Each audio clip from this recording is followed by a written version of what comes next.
టీనేజ్లోకి అడుగు పెట్టంగానే రకరకాల ఆలోచనలు, రకరకాల కోరికలు, అది అమ్మాయికైనా అబ్బాయికైనా. అఫ్ కోర్స్ అది ఏజ్లో వచ్చే హార్మోనల్ ఇంబ్యాలెన్స్ వల్ల కావచ్చు, మన చుట్టూ ఉన్న ఎన్విరాన్మెంట్ కావచ్చు.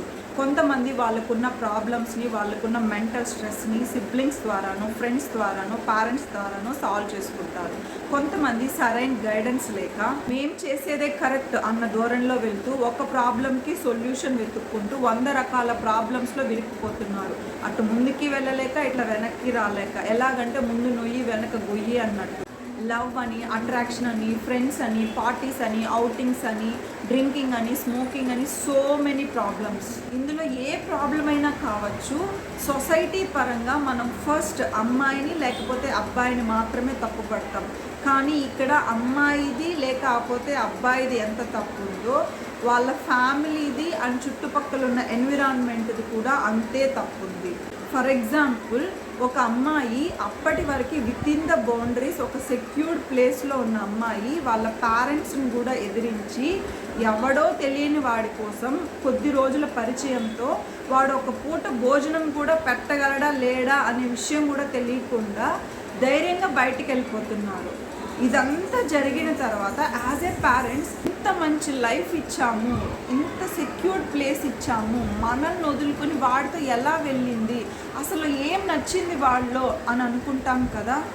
డెఫినెట్లీ మీరిచ్చిన లైఫ్తో ఆ అమ్మాయి సాటిస్ఫై కాలేదు.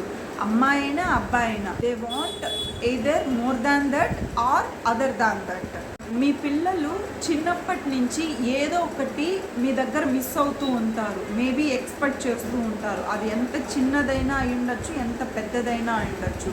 వాళ్ళు ఒక సర్టన్ ఏజ్ వచ్చాక ఏదైతే మిస్ అయ్యారో, ఏదైతే ఎక్స్పెక్ట్ చేశారో, అది ఎవరి దగ్గర నుంచి అయితే దొరుకుతుందని ఎక్స్పెక్ట్ చేస్తారో, ఎవరి దగ్గర అయితే దొరుకుతుందో వాళ్ళ దగ్గరికి ఈజీగా వితౌట్ థింకింగ్ ఈజీగా వెళ్ళిపోయి ట్రాప్లో పడిపోతారు.